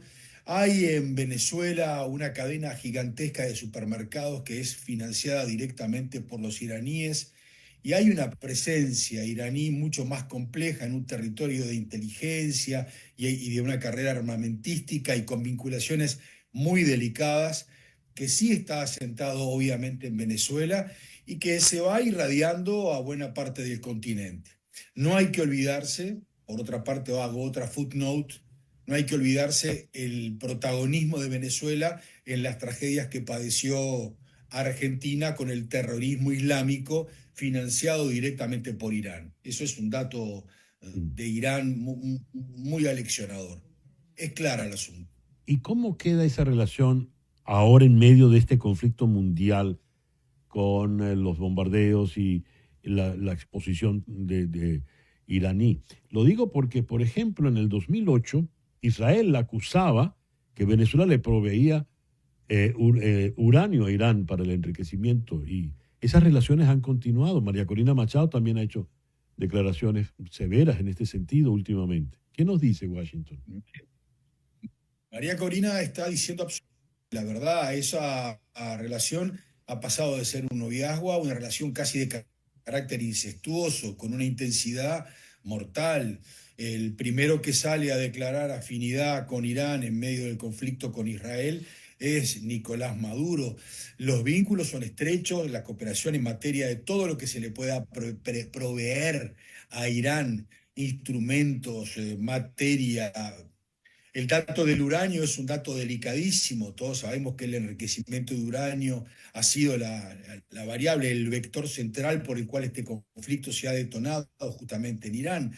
Bueno, es de preocuparse de manera extrema. Pero yo diría que hay un tuit de Marco Rubio hace algunas semanas hablando del contexto regional donde sostenía, previo al conflicto, que Irán era peligroso para toda la seguridad regional. Estaba hablando del continente. Y vuelvo a repetir, es un dato concreto, comprobable. Los juicios en Argentina no son un acto frívolo, han sido juicios muy concretos donde se ha probado la responsabilidad de Irán en las instigaciones terroristas y en las muertes que han padecido en la Argentina. O sea, no estamos hablando de literatura de Arturo Pérez Reverte, estamos hablando de algo concreto, real. ¿Irán financia terrorismo? Sí. ¿Irán financia Hezbollah? Sí. ¿Irán financia presencia terrorista en el continente? Sí. ¿Irán tiene una cabeza de puente en Venezuela? Sí. ¿El gobierno de Nicolás Maduro, la dictadura de Nicolás Maduro,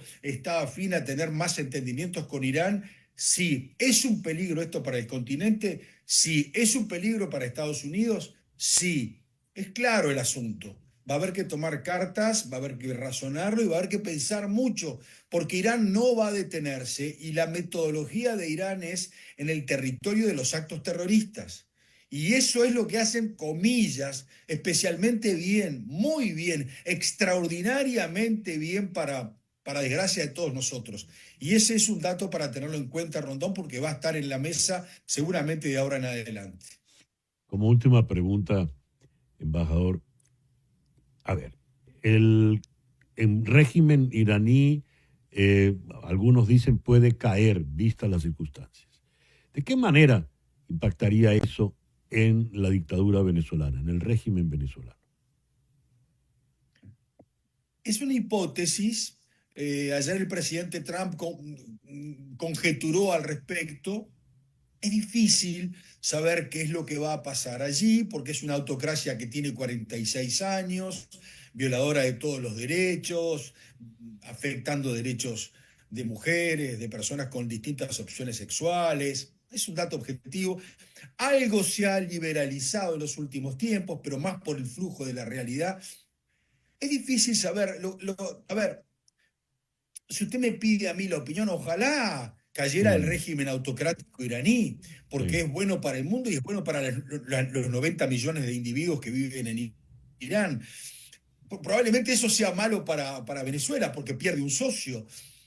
Hay que mirarlo por el lado positivo. Ojalá los ayatolás no estuvieran más y no impartieran esas reglas de severidad, de convivencia social totalmente delirantes.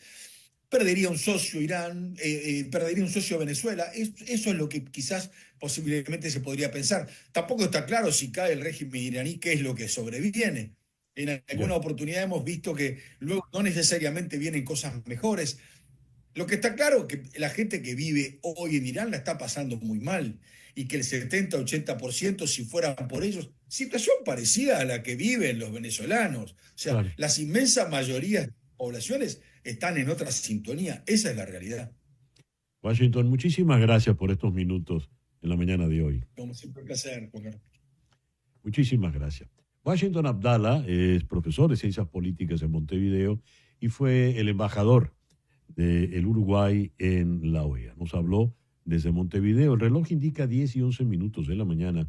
Una pequeña pausa y al regreso nuestro foro de hoy, xenofobia. Ya regresamos.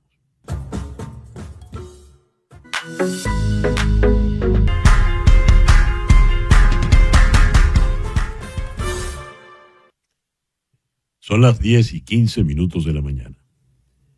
La palabra xenofobia proviene del griego xenos y phobos. Xenos significa extranjero y phobos es miedo. Literalmente, xenofobia es miedo al extranjero. La xenofobia, leo, es el rechazo, odio o miedo hacia los extranjeros o personas percibidas como diferentes. Se manifiestan actitudes, prejuicios y comportamientos que excluyen, discriminan y a menudo denigran a quienes no son considerados parte de la comunidad o la nación.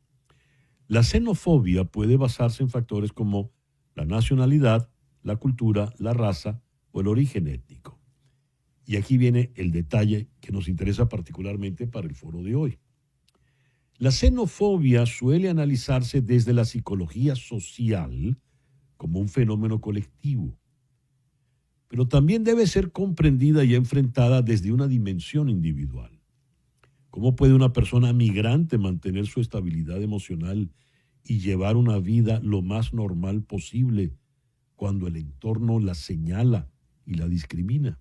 ¿Qué herramientas puede usar un individuo para sobrellevar un contexto social hostil? ¿Y qué pasa con el xenófobo? ¿Cómo actúa? Por ello hemos invitado para el programa de hoy a una psicóloga clínica, muy querida en el programa, la doctora Edith Shiro, la autora del bestseller El inesperado regalo del trauma. Edith está en Miami y en Chicago para abordar el fenómeno ya social de la xenofobia. Tenemos a Guillermo Flores Borda de la Universidad de Chicago, experto investigador en los temas de racismo, religión y política. Edith, Guillermo, muy buenos días, muchísimas gracias por estar con nosotros en el programa de hoy. Muchísimas gracias, César. Feliz de estar aquí contigo. Gracias. Guillermo, activa tu micrófono, por favor, que no se te oye. A ver, ¿Ahora bueno, se me oye? ahora sí te oímos. Voy a comenzar con Guillermo, Edith, para que nos dé el contexto global. La xenofobia, ¿por qué lejos de desaparecer, pareciera que con el paso de los años, con las diferentes culturas, mientras más avanza la humanidad en muchos aspectos, se hace cada vez más xenófoba la sociedad, Guillermo? No, o sea, creo que tiene que ver principalmente ahora, ¿no? Porque tenemos que hablar en términos, actuales. En la realidad, en Latinoamérica y de cara a Estados Unidos es por un reforzamiento de ideas de identidades nacionales, ¿no? En el caso ya de la migración venezolana, es también producto de cómo los propios gobiernos y las organizaciones sociales de base en cada país han asumido la migración venezolana.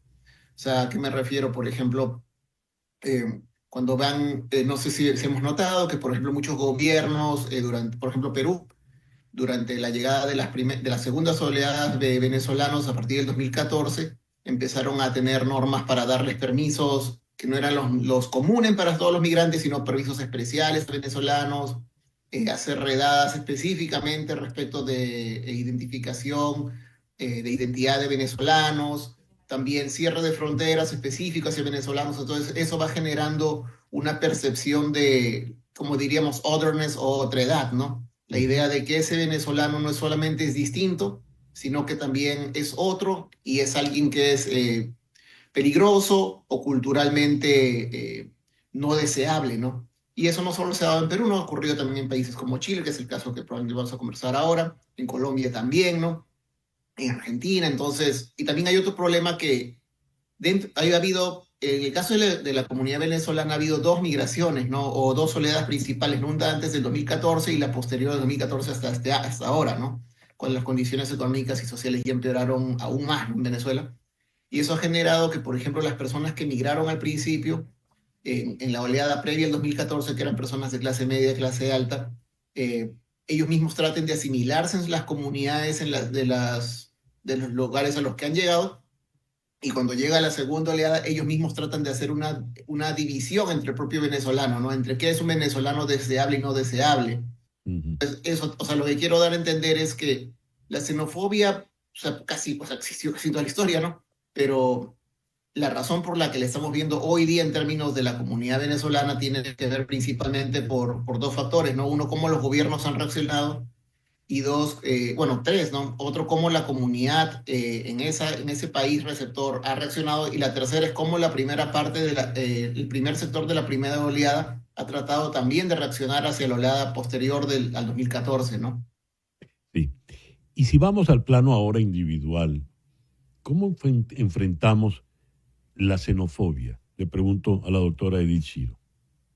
Gracias, gracias. Y fíjate que no solo que hablemos de xenofobia, sino también todas aquellas actitudes y comportamientos que tal vez ni siquiera son tan identificables y perceptibles como lo que son las microagresiones, que son interacciones entre las personas que son de orden racista, discriminador y de rechazo, que tal vez ni siquiera pueden ser como tituladas como tal, porque pasan constantemente y todo el tiempo. Por ejemplo, ¿por qué hablas de esta manera? ¿Por qué te vistes así? Ah, bueno, tú te puedes poner de un lado pero no de otro. Interacciones que parecieran que son muy sutiles, pero que también son racistas y también son xenofóbicas. ¿Cómo se maneja a nivel individual? Tú sabes muy bien que yo lo voy a llamar trauma. Una persona que está viviendo crónicamente rechazo, discriminación, ya sea por microagresiones o ya sea por actos abiertamente xenofóbicos, recibe una experiencia de trauma que puede ser realmente determinante para su salud mental. Hay personas que han vivido microagresiones a lo largo de su vida y que han vivido xenofobia y que han terminado con temas de suicidio o de depresiones profundas o de una sensación de no pertenencia y de rechazo, donde es muy desorientadora en la vida. Y vemos casos que también es el contrario, no solamente la depresión y la agresión personal, sino la agresión del otro hacia la persona que está viviendo la agresión. Esto no solamente es a nivel individual, sino que es a nivel colectivo y es a lo largo de la historia también. Sí quiero decir una cosita que tiene que ver con por qué un país es xenofóbico o por qué una persona es xenofóbica. Y César, yo creo que si podemos entender un poco por qué una persona tiene estas reacciones no humanas hacia el otro, o por qué un país o una cultura tiene estas reacciones de rechazo, tiene mucho más que ver con la sensación de inseguridad que tiene el país, la falta de confianza, de identidad, de que hay estabilidad y certidumbre en el país, lo que hace que se vuelva una otredad y un rechazo hacia el otro. Porque si vemos países, por ejemplo, como Chile, que tienen tanto rechazo a los venezolanos, versus otros países que tal vez son un poco más abiertos o un poco más aceptables hacia el extranjero, vemos que las diferencias son culturales y sociales, y son países tal vez que tienen una más estabilidad económica, mayor estabilidad social, mayor estabilidad cultural, que son capaces de recibir al otro. Interesante. Ya que tocaste, Edith, el tema chileno, le voy a preguntar a Guillermo, como estudiador de estos casos, ¿Qué ocurrió en Chile con ese asunto, ese incidente espantoso que llevó a la muerte a una inmigrante venezolana, aparentemente por un elemento tan banal como haber puesto música a alto volumen? ¿Qué ocurrió allí, Guillermo, a tu entender como estudioso de estos asuntos?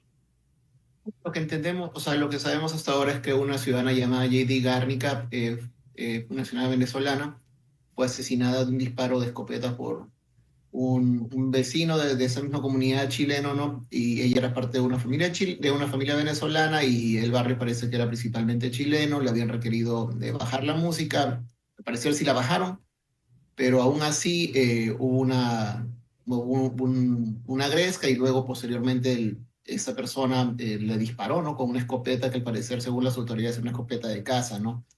Ahora, algo que a mí me ha sorprendido es que en una de las entrevistas el hermano de la persona, la persona fallecida ha salido a decir que no es un acto de xenofobia, ¿no? Lo cual, y que nos calmemos. Entonces yo digo, es interesante porque el que el hermano salga a confirmar que no es un acto de xenofobia, como que confirma que sí es un acto de xenofobia, ¿no? Porque la explicación que él da es básicamente que no es un acto de xenofobia y que tenemos que entender que estamos, entre comillas, dice, saber que estamos en un país ajeno, ¿no? Entonces, de alguna manera, él mismo está confirmando que en los hechos es un caso de xenofobia, ¿no? Y uno diría, pero ¿por qué el hermano alguien asesinado por xenofobia, ¿no? Saldría a decir que no lo es, que no es un acto de xenofobia básicamente porque tienen miedo, ¿no? Porque ellos sienten que tienen ahora que buscar cómo reducir las tensiones, sintiéndose ellos como una minoría en situación de vulnerabilidad, ¿no? Entonces, en esa situación, lo único que le queda a él de manera ya emocional para procesarlo es decir, esto no ha sido así, calmémonos todos, porque si no, él siente que va a haber una represalia que probablemente no va a ser legal, ¿no? Porque la legal va a caer contra quien disparó, pero esa persona es capaz de percibir que va a haber represalia social contra ellos, ¿no? Porque en la mente probablemente de un sector, ellos sienten que el venezolano ha sido identificado como alguien no deseable, y una parte de esa no deseabilidad, digamos, podría ser también el tipo de cultura, ¿no? La música, en este caso, ¿no? Que es la excusa realmente, ¿no? Porque la música no es la razón por la que la persona ha sido asesinada, ¿no? Es simplemente la excusa para haberla atacado. Entonces, o sea, lo que quiero decir es, algo que a mí me sorprendió bastante fue el tema de esto, ¿no? De la reacción del hermano, porque al señalar que no es un acto de xenofobia de manera tan pública, básicamente te está confirmando que sí lo es, ¿no? Pero que se sienten vulnerables, ¿no? Y no por cualquier razón, sino por la razón de ser venezolanos en un país que no es Venezuela, ¿no? Edith, psicológicamente hablando, Guillermo trató de aportar una explicación de por qué el hermano reaccionó de esa forma. Como psicóloga, ¿qué interpretación le das tú a esa reacción tan curiosa, tan extraña y, si se quiere, absurda y lógica por parte del hermano? Para mí no es nada absurda y nada extraña, es una de las 4 reacciones típicas de las respuestas de trauma. Cuando una persona está en peligro, cuando una persona se siente amenazada, la persona o corre, huye o pelea o o se paraliza. Pero hay una 4ª respuesta, que es la respuesta de complacencia. Esa es la respuesta del hermano de esta señora, que es: déjame complacer, déjame decir que sí, déjame no mover nada, caminar sobre huevos, como se dice en inglés, walking on eggshells, para no alborotar a nada ni a nadie que pueda poner en peligro mi vida. Cuando él está tratando de llevar el juego en paz, hasta a costa de su propio bienestar, a costa de su propia verdad, a costa de sus propios valores y de su propio dolor, es una respuesta típica de trauma, porque siente que su vida está en peligro. Y creo que Guillermo lo dijo también, porque es una cuestión donde su vulnerabilidad y su vida, de alguna manera no legal y no oficial, va a estar en peligro. Entonces, para poderse proteger de esa amenaza que él ve tan inminente, porque si pudieron matar a la hermana, lo pueden matar a él también, Claro. Esta respuesta es muy natural para su propia protección. Que sea saludable, bueno, es saludable en este momento porque él necesita protegerse del peligro que está viviendo. Que a largo plazo va a traer consecuencias psicológicas, sí, va a traer grandes consecuencias psicológicas de tener que vivir en un trauma tan masivo y tan colectivo como el que se está viviendo cuando eres una persona rechazada a un nivel donde tu vida está en peligro. Y ojo, esto no solamente son ciudadanos del día a día, eso lo vemos con celebridades, con personas conocidas, con personas desconocidas, y tenemos muchas historias de estas, no solamente desafortunadamente de esta mujer, sino que ha habido muchas historias de violencia, de abuso, de agresión, de rechazo que han vivido los venezolanos específicamente en este momento en Chile, pero obviamente esto es una situación a nivel global. Edith, la persona ha emigrado por muchas razones y salir de casa siempre supone, ¿verdad? Desde los tiempos inmemoriales, es decir, milenarios, supone dolor. Entonces, al dolor de vivir en un sitio que no es el tuyo, tienes que agregarle los riesgos de la xenofobia, más el hecho de hacerte una vida nueva, distinta, comenzar desde cero en no pocos casos. Y no hablemos de Chile, hablemos del latinoamericano, del venezolano, por ejemplo, aquí en Estados Unidos, que ahora hasta además tiene miedo de salir a la calle porque venga una redada del ICE. Uno, psicológicamente hablando, ¿cómo está viviendo esa persona? ¿Y qué le sugieres como experta en la materia para hacerle más llevadera la cotidianidad? Sí, desafortunadamente sí, estamos viviendo momentos difíciles como inmigrantes en Estados Unidos y en otras partes del mundo. Creo que globalmente este tema del nacionalismo, de la pertenencia, de la identidad, se ha vuelto un tema que trae mucha violencia y mucha agresión, que no ha sido el caso siempre, porque también tenemos historias muy positivas de inmigración que han sido muy bondadosas, muy generosas y muy afortunadas. Así que también quiero recordar que sí hay historias de éxito y de mucha generosidad. Pero las que estamos viviendo aquí en Estados Unidos y tenemos que estar en esta amenaza de la vida, sí creo que es un caso real. Quiero normalizar y valorar, validar, reconocer que eso es así, que no se lo están inventando, que no es que es algo que a alguien se le ocurrió y ya, sino que sí, hay una situación de peligro, de amenaza y de que pueden ser deportados, porque eso es lo que ha sucedido. Pero también quiero recordar que una cosa son lo que se ve en las redes sociales y otra cosa es lo que está pasando en el día a día. Entonces siempre doy esta recomendación: por favor, hagan la distinción entre estar pegado a las redes sociales y oír cosas alarmistas y lo que estás viviendo en tu día a día. Y como recomendación es poder filtrar y ser muy inteligentes en la manera como consumimos la información.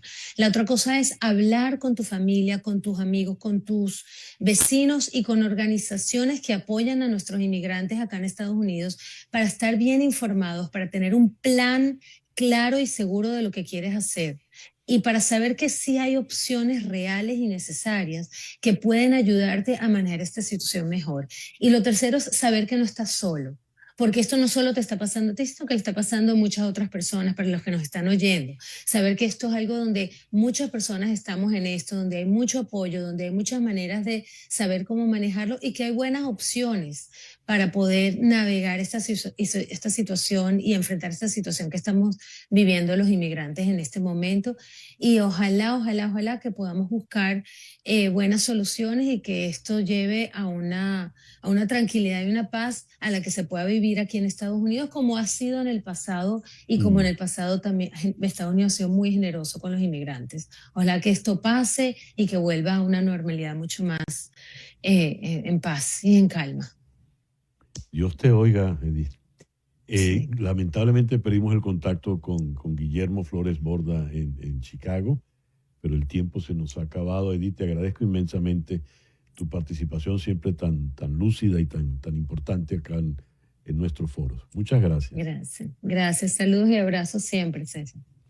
Edith Shiro es la autora de ese bestseller El regalo inesperado del trauma. Está aquí en Miami. El reloj nos dice que son las 10:33 de la mañana.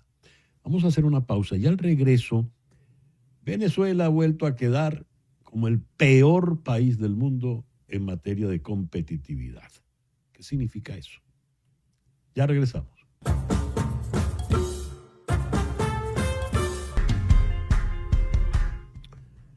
Son las 10:37 de la mañana, hora del este, aquí en los Estados Unidos. Leo lo siguiente: Venezuela volvió a ocupar el último lugar en el Índice de Competitividad Mundial 2025, elaborado por el Instituto Internacional para el Desarrollo Gerencial, IMD, con sede en Suiza. Con un puntaje de 25,5 sobre 100, el país se ubicó en el puesto 69 entre las 69 economías evaluadas, repitiendo la posición que ya había ocupado en el 2024.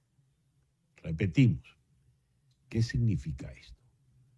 Vamos a Ciudad de México, donde está el doctor Miguel Ángel Santos, economista, decano de la Escuela de Gobierno y Transformación Pública del Instituto Tecnológico de Monterrey y también profesor en la Universidad de Chicago. Miguel Ángel, muy buenos días. Muchísimas gracias por atendernos en la mañana de hoy. Buenos días, César Miguel. ¿Cómo estás? Un placer. ¿Qué significa, por segundo año consecutivo, ser el peor país en competitividad en el mundo? ¿Qué significa eso para Venezuela? De competitividad tiene varios pilares, entonces evalúan el desempeño relativo de los países en cada uno de los pilares. Uno de los pilares es estabilidad macroeconómica, otro de los pilares es calidad de la infraestructura del país, otro de los pilares es transparencia del marco regulatorio, funcionamiento de tribunales, el imperio de la ley, Estado de Derecho. Entonces, claro, cuando lo descompones en pilares, digamos, lo sorprendente, César, es que este no fuese el resultado, ¿no? Uh-huh. Y que cuando evalúan, por ejemplo, comparados con los demás países donde se aplicó esa misma suerte de tabulador, ¿qué representa? ¿Qué nos está diciendo a los venezolanos? Sí, lo primero, cuando la gente lee que Venezuela quedó de última, bueno, obviamente que al ser 69 países, incluidos los 210, 213 o 170, en el caso del ranking de competitividad del World Economic Forum, están incluidos un grupo de países dentro de los cuales Venezuela es el último. ¿Qué significa? Bueno, significa que en la competencia por atraer inversiones, por atraer actividad económica, por promover y posicionar al país como un destino atractivo para la inversión, esto no se lo va a mirar nadie, ¿no? Muy bien. ¿Para qué se elabora un estudio como este, Miguel Ángel? ¿Para vender al país? ¿Para hacerlo atractivo a los inversionistas? ¿Para qué se hace? Eso es una gran pregunta y sobre todo para qué se hace y qué predice este ranking. Muchas veces estos rankings, César, digamos, lo elabora el instituto con la intención de darle al mundo de las ventajas relativas que tienen los países en términos de atraer inversiones. Normalmente ese ranking no está asociado a que si estás más bajo aquí atraes menos inversión, sino al revés. El ranking hace espejo de una realidad que ya se conoce. Entonces, en ese sentido, yo me identifico con, si noté bien cierto escepticismo en tu pregunta, ¿para qué sirven estos rankings? Bueno, hacen un espejo de la realidad. Yo creo que no hay países mal rankeados en estas clasificaciones que atraigan mucha inversión. Los países mejores rankeados generalmente son los que atraen mejor inversión, pero no hay algo tal como que tú mejoras en el ranking y atraes más dinero, no. Tú generas más infraestructura, haces estabilidad macro, atraes más dinero, más inversionistas y probablemente después mejores en el ranking. Los rankings funcionan así. Dijiste, ¿qué predice este ranking? Bien, ¿qué predice? ¿Qué nos está anunciando? Lo decía más bien para hacer un espejo de que el ranking a veces es un resultado, más que que alguien haya descubierto en algún instituto que Venezuela es poco competitiva, lo haya recogido con alguna metodología rigurosa que a nadie se le había ocurrido en este ranking y a partir de ahora vamos a traer menor inversión. Lo que suele suceder es lo contrario. El país es el caos operativo que todos estos pilares reflejan y en función de eso atrae muy poca inversión y en función de eso se elabora el ranking. 2 años consecutivos quiere decir Como decía el humorista aquel, no mejora el enfermo, todo lo contrario, ¿verdad? ¿Qué está ocurriendo con la economía venezolana para que no haya ningún tipo de mejoría? Tú tienes un gobierno que haya mejoría en ese ranking, César. Tienes un gobierno para el cual el bienestar de los ciudadanos, la creación de inversiones, la creación de empleo, elevar los estándares de calidad de vida, elevar la productividad, no está entre sus prioridades. La prioridad del gobierno ha sido desde hace 25 años perpetuarse en el poder, y cuando tú pones eso al tope de tu función objetivo, cuando ese es el objetivo que tú quieres conseguir a toda costa, con unos resultados que son los que estamos viendo en el ranking y los que estamos viendo en la economía venezolana. Miguel Ángel, no estaba previsto esto en nuestra conversación, pero no puedo desperdiciar la oportunidad de estos minutos contigo para preguntarte por la relación Irán-Venezuela desde el punto de vista económico, energético, petrolero. Habida cuenta del bombardeo y de la situación en la que se encuentra Irán, ¿qué puede implicar eso para el gobierno de Nicolás Maduro? Sí, lo que puede implicar, César, es que en un contexto de sanciones, Irán y algunos vehículos iraníes y algunas compañías y traders iraníes venían siendo utilizados por Venezuela para evadir las sanciones, con un costo importante, porque cuando utilizas traders que no son los normales, cuando utilizas estructuras paralelas, normalmente los descuentos suelen ser mayores. Entonces, Irán había sido uno de los vehículos, hablando de Irán como país, pero muchas compañías asociadas que había utilizado Venezuela para evadir las sanciones en un contexto en el que las sanciones se mantienen. Esto lo que implica es una dificultad adicional para colocar el petróleo venezolano de nuevo en un contexto de sanciones. Muy bien. Y más allá de ello, ¿cómo queda Venezuela? Porque pareciera que el que está entrando en dificultades era su facilitador, ¿verdad? Su ayudante, su suerte de lazarillo, el que le tendía la mano en medio de las dificultades. ¿Cómo queda? Es el mismo caso también con traders rusos, César. Es como una carrera en la que se crean compañías iraníes y rusas que entonces la administración consigue identificar y sancionar, y luego de eso se crean unas nuevas y luego se empieza, es una suerte de cacería que en lo que termina siempre es en un descuento cada vez mayor para la comercialización del petróleo venezolano y en unos costos de transacción, de creación, márgenes de intermediación cada vez mayores, lo que hace que la renta neta petrolera de cualquier cosa que se esté exportando es menor. Prácticamente terminarían regalándose. ¿Ya cómo van esos niveles de descuento, Miguel Ángel? Ahora mira, en medio de las sanciones del último episodio, Venezuela incurría en descuentos de 20, 25%. Lo que está ocurriendo y lo que me has preguntado impromptu, con mucho gusto hago el ejercicio de responderte y pensarlo, presumiblemente debería causar una aceleración del precio a nivel mundial. Entonces esos márgenes, digamos, se reducen, pero la renta aumenta. Se mantienen o aumentan, pero la renta también aumenta. Yo esperaría de lo que está ocurriendo, César, una aceleración del precio del petróleo a nivel mundial, simplemente porque uno de los cuellos de botella que se utiliza para comercializar la salida de una enorme cantidad de barriles, no solo de Irán, sino de los demás países del Golfo, en estos momentos existe la amenaza, hasta esta mañana no había sido cerrado, existe la amenaza de que se cierre. Muy bien. Miguel Ángel, muchísimas gracias por estos minutos en el programa de hoy. Muchas gracias, César, un placer. Miguel Ángel Santos desde Ciudad de México. Son las 10:45 de la mañana. Tesla lanzó ayer una versión limitada de su esperado servicio de robotaxi en la ciudad de Austin, en Texas, culminando lo que el director ejecutivo Elon Musk describió como una década de arduo trabajo. Los vehículos autónomos representan un área de crecimiento crucial para Tesla, cuyas ventas de vehículos eléctricos han disminuido, en parte debido a las críticas por la actividad política del señor Musk. Un grupo de influencers de redes sociales e inversores de Tesla fueron los primeros en viajar sin conductor en el servicio de taxi de Tesla, pagando una tarifa fija de $4.20. Un empleado de Tesla viajó en el asiento del copiloto como medida de precaución, aunque no estaba claro si el monitor de seguridad podía controlar el vehículo desde allí. El servicio solo opera entre las 6 de la mañana y la medianoche y dentro de ciertas zonas geocercadas de Austin. Tampoco funciona bajo la lluvia. Tesla aún está muy por detrás de Waymo, que lanzó sus primeros viajes en robotaxi sin conductor al público en el 2020. Y ahora vamos al mundo del fútbol, al marco de la Copa Mundial de Clubes que se está desarrollando aquí en Estados Unidos. Conversemos con Francisco Rondón, CFO y cofundador de la Pizarra del DT. Francisco, muy buenos días. Muchísimas gracias por atendernos en el programa de hoy. Hola César, gracias a ti por la invitación.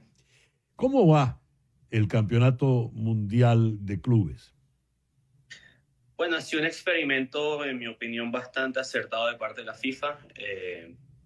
Se ha podido ver varios partidos entre sudamericanos y europeos que llaman mucho la atención. También entre otras confederaciones han habido un par de sorpresas, pero en general ha sido una experiencia, yo creo, para el fanático, el consumidor y para los clubes que están participando y para la FIFA y para Estados Unidos también, que está probando sus sedes antes del Mundial del año que viene, bastante positivo. Muy bien. ¿Cómo se ha desarrollado? Porque, por supuesto, la gran bujía en todo esto es Messi, y con Messi el Inter Miami, que por lo visto tiene todavía muchas posibilidades. ¿Cómo lo ves, Francisco? Bueno, bastante bien. Messi siempre es Messi.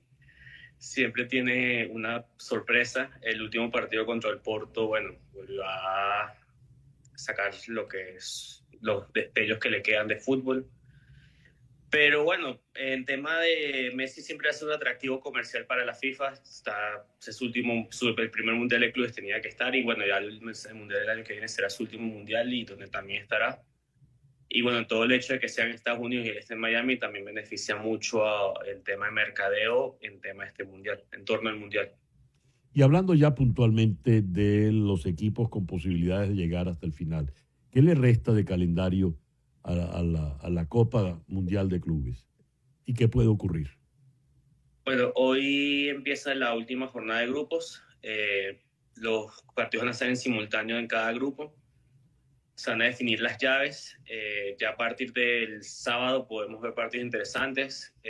Algo que quizás llame mucho la atención es que River o Boca o Flamengo se crucen con ciertos clubes europeos importantes. Uh-huh. Y bueno, son partidos que normalmente se juegan en el FIFA en los videojuegos, imaginándose, pero bueno, que en las próximas semanas es probable que lo veamos hecho realidad. Y para los fanáticos de todo el mundo va a ser bastante llamativo, tanto en Europa, en Asia, en África, como en nuestro continente en América. Por ejemplo, equipos así con muchísimo abolengo, mucha historia, como el Real Madrid, no han tenido mucha suerte. Bueno, el Madrid ganó ayer, jugó contra el Pachuca de Salomón Rondón, jugaron bastante bien, jugaron con un hombre menos por 83 minutos. Y bueno, también hay que tener en cuenta que el Madrid está en un proceso de transición, acaba de cambiar de entrenador.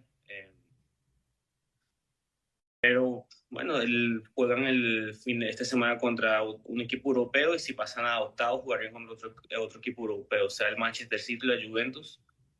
Pero no les ha ido mal, se llevan 2 juegos. Recuérdense que Argentina empezó perdiendo en el Mundial del 2022 y terminó siendo campeón, porque el Madrid no puede pasar, le empató contra un equipo árabe, y que buen equipo, la gente cree que porque juega en Arabia Saudita no hay fútbol allá, y bueno, en verdad es un muy buen equipo el equipo árabe. ¿Y cómo estuvo nuestro compatriota Rondón? Bueno, no tuvo suerte cara al gol, pero el primo trató y bueno, jugó bastante bien, provocó la expulsión del jugador del Madrid. Pero bueno, ojalá tenga mejor suerte para el último partido de fase de grupos, y ahí va. Muy bien. ¿Y cuál es tu favorito puntual, Francisco? A mí me encantaría ganar un equipo sudamericano. Si tuviera que apostar por un equipo sudamericano, apostaría por Flamengo o por Palmeiras. Pero bueno, siéndote quizás más realista, los favoritos están entre el Manchester City, el PSG, el Real Madrid, el Flamengo y Palmeiras, entre estos 5 equipos. Muy bien. Francisco, muchísimas gracias pues por estos minutos en el programa de hoy. Gracias a ti, César. Francisco Rondón, CFO y cofundador de la pizarra del DT. El reloj indica en este momento las 10:52 de la mañana. A la novela La energía del vacío de Bruno Arpaya le llegué gracias a mi muy querido amigo Leonardo Padura. Lo digo porque Leonardo escribió la reseña de la novela en Babelia, del País en Madrid. Y dado sus comentarios, pues busqué de inmediato la novela de Arpaya. ¿Qué me entusiasmó de lo que planteó Leonardo Padura? Leo unos cuantos párrafos. Como muchos conocen, el pasado 8 de abril en la ciudad escocesa de Edimburgo moría a los 94 años Peter Higgs, el premio Nobel de Física de 2013, que casi por pura intuición iluminada o tal vez incluso por una conjunción divina, proclamó en 1964 la necesaria existencia de una partícula llamada bosón, cuya presencia y acción podrían ser esenciales para comprender la estructura de la materia, incluida la materia de que estamos hechos los seres humanos. Bautizada con el nombre de Higgs, la existencia de esa partícula solo se certificaría casi 50 años después de que el físico proclamara su muy discutida teoría. Y semejante comprobación hoy resulta tan importante para entender la composición del cosmos que al bosón de Higgs se le ha llamado la partícula de Dios. Arpaya plantea una novela de thriller, una novela negra, una novela donde hay una persecución, hay unos extremistas fundamentalistas musulmanes que no quieren que unos científicos jueguen a Dios porque Dios es solo Alá. Además, intrigas entre científicos, además una pareja que se va desmoronando, la eventualidad de la infidelidad en esa pareja, es decir, una serie de elementos que hacen que la novela se lea muy rápido, a pesar de este tema tan complejo. Y como bien llama la atención, Leonardo Padura dice que Arpaya se buscó un recurso magnífico para darnos a conocer la densidad científica y se inventa un personaje que es Nuria, una joven periodista que va al laboratorio nuclear para hacer un reportaje y explicarle al público. Voy a leer algunos párrafos del reportaje de Nuria para que entendamos. La expedición científica más grande de la historia partirá del CERN de Ginebra dentro de pocos meses. No partirá hacia la Luna o Saturno, tampoco hacia Alfa Centauri. Más bien explorará la materia de la que estamos hechos a una escala de millones de miles de millones de veces más pequeña que la materia accesible a nuestros ojos, aventurándose incluso en un fantástico viaje hacia atrás en el tiempo, recreando las condiciones en las cuales se encontraba el universo hace aproximadamente 14.000 millones de años, una milmillonésima parte de segundo después de la gran explosión del Big Bang. La expedición es para descubrir la partícula de Dios, el bosón de Higgs, que se descubrió al año siguiente de esta novela. Es un thriller en un escenario de científicos, de físicos allá en Ginebra. Yo la recomiendo y también vas a terminar entendiendo algo de esta física cuántica. Y el reloj nos dice que ya son las 10:55 de la mañana. Y este martes, en Conexión, por supuesto, vamos a seguir ocupándonos del conflicto, de la guerra en el Medio Oriente, entre Irán, Israel y ahora también los Estados Unidos. Y elecciones muy importantes en Nueva York para elegir el alcalde de la ciudad de Nueva York. Todo eso, pues, este martes en Conexión. Gracias por permitirnos estar allí. Tengan todos el mejor día posible. En Conexión fue una producción de Floralicia Anzola desde 360 Content para TVV Network en los estudios de éxitos Miami 107.1 HD2, con Laura Rodríguez en la producción general, Mariel Sofía Rodríguez en la producción informativa, Carlos Prato en los controles y ante el micrófono, quien tuvo el gusto de hablarles, César Miguel Rondón. Gracias pues por permitirnos estar allí. Tengan todos el mejor día posible. Y ahora, para variar, Barbarita. ¡Pichos!